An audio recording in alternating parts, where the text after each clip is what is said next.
What's up, humans? Welcome to a new Psicoactivo. Happy New Year, everybody. How was your holiday? I opened up the year with a video about Tom DeLonge. Thank you for watching it and for supporting it. It means the world to me.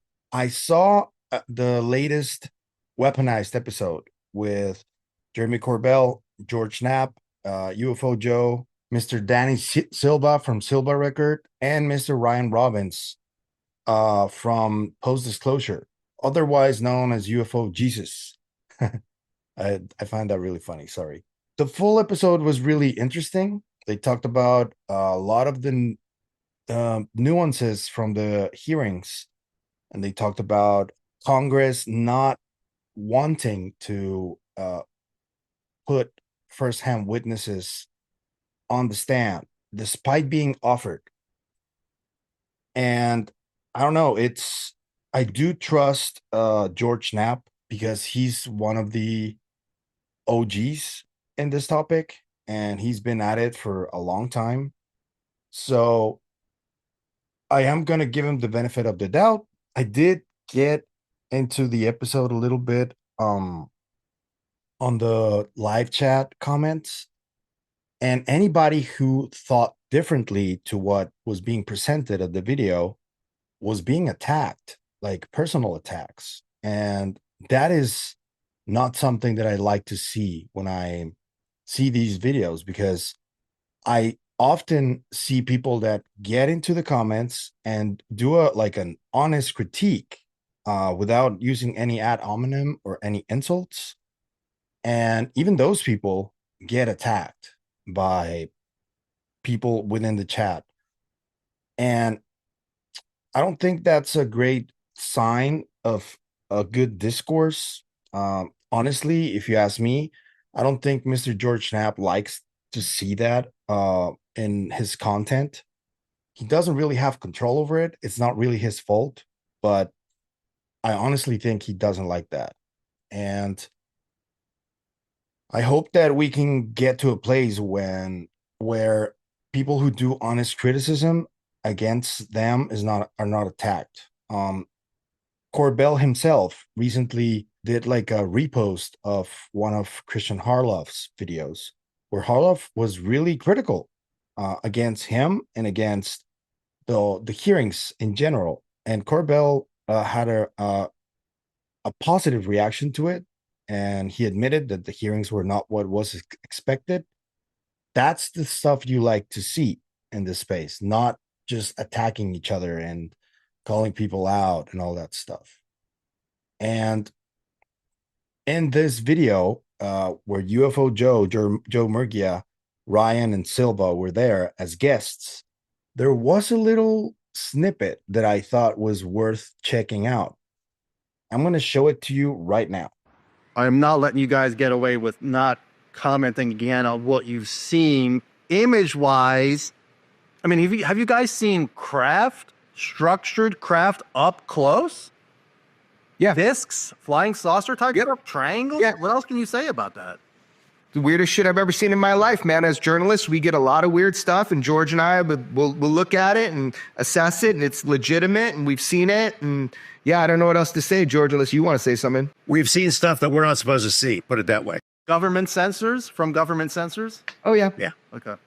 Yeah, look, we, as journalists, we don't know at first, right? Like we'll get a bunch of information. We'll be exposed to a bunch of information. It's a very tricky place for us to be. First, are people fucking with us?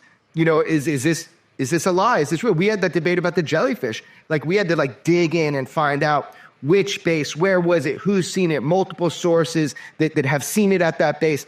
It takes time. We're in that position now. We've been exposed to a lot of stuff, and everything you just said, Joe, yeah, I mean, I can tell you as a friend, straight up, George can affirm this. He's with his own eyes too. What that means, I don't know, and I don't know where to go from there, but we have seen high quality, everything that you'd ever want to see. Yeah, so for me, that was one of the most interesting parts of the whole episode, because we've seen Jeremy Corbell releasing tons of footage. It is not always like really compelling footage. It is figures and lights, and the USS Omaha incident was particularly interesting to me. OD, if you can write a general lat long where we're at, and then the number of contacts you got, get the course and speed meters off them. You know what I mean? And roll to position to us, like bearings. Might be helpful too. Eyes up. Eyes down. CSM2, maintain track as best you can. Track 781 just sped up to 46 knots, 50 knots, closing in. Oh, actually 38 knots. Holy shit, going fast. That one's pretty much perfectly 000 relative, right? Yeah. 263 at 3 miles, 55 knots speed.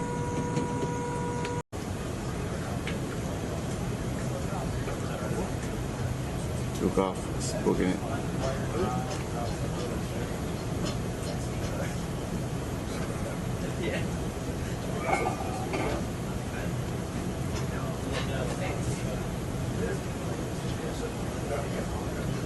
Break Omaha, pick me kid, Rocco Peralta, passability to launch helo ASAP.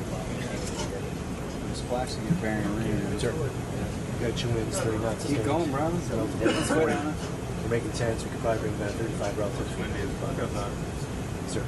Yeah, I'll bring it down. We got a lot of white water out there, some 6-foot swells. Whoa, it's getting close.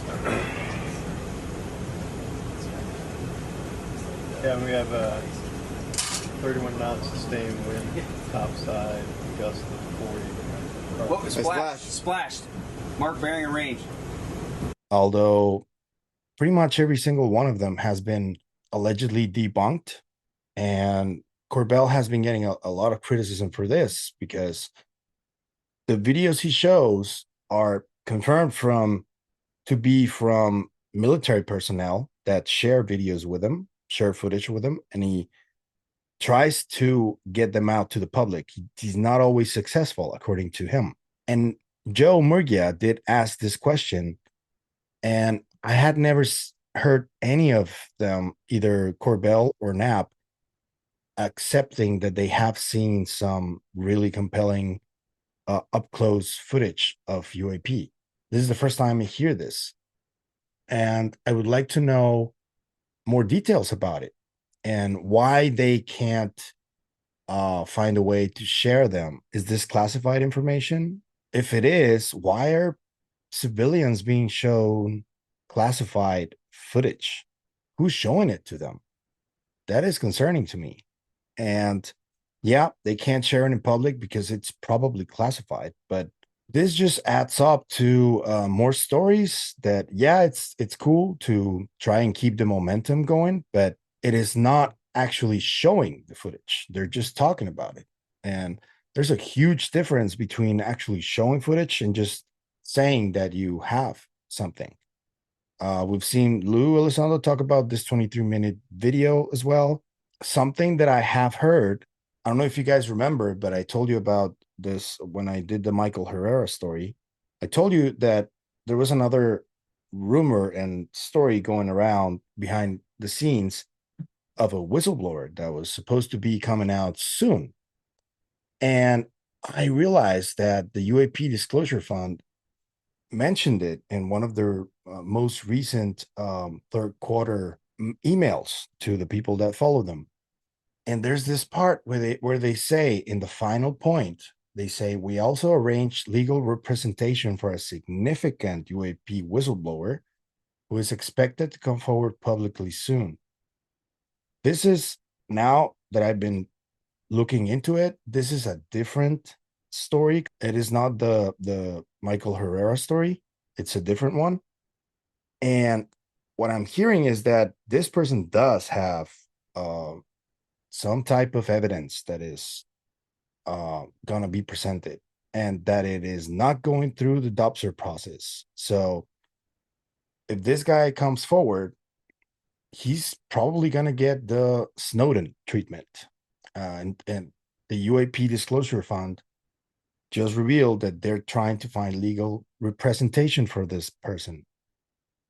I don't know how it's going to go for this person. I don't know too many details about what is happening. I just think that it's possible that, yeah, over the next month or so, we are probably going to get something. I don't know how compelling it is, or if it's going to be video, if it's going to be documents. I have no idea. But this is different to what Corbell and Knapp said on this show, because Joe pressed them about this and he managed to get something out of them. Seeing something they're not supposed to see has been proven to be quite dangerous in the past. There are many stories about it, and people get threatened, people get unalived. There are stories like that in this topic. So if they're talking about it, I think they need to be really careful about what they say and how they say it. And I just hope that we can get an opportunity to either watch what they've seen or maybe get a little more clarity on what exactly they saw. Otherwise, as I told you, it's just going to be more stories. But I am also pretty sure that over the years, we have seen some footage, some videos that can be considered quite compelling. I can remember a couple off the top of my head. One of them is the one from Antioquia, Colombia, which to me is one of the most compelling videos ever on UAP. It is a close flyby of an object that is saucer shaped, and that one is really cool.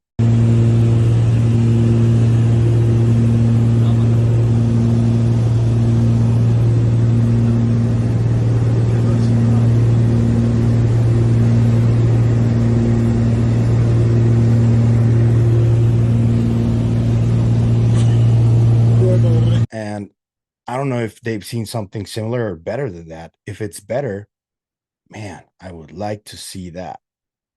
But I want to hear your thoughts on which publicly available footage you think it's the most compelling of potential UAP, or pictures too. Leave it in the comments, leave the description where you found it, and I'll look for them and let you know in the next video what I think.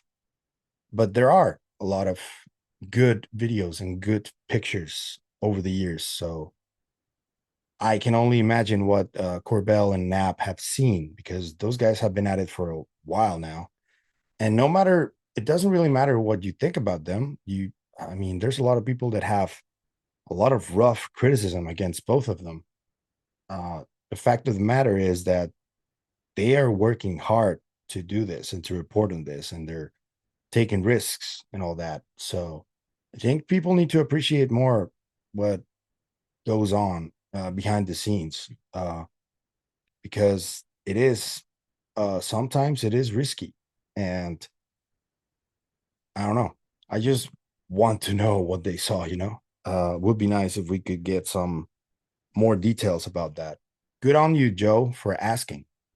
Thank you, guys. And that was an interesting episode for sure. So if you like the content you see, I'm going to ask you to please hit the like button, hit the subscribe button, share, comment. If you want to support the channel in any other way, there's a bunch of links in the description. Take your pick.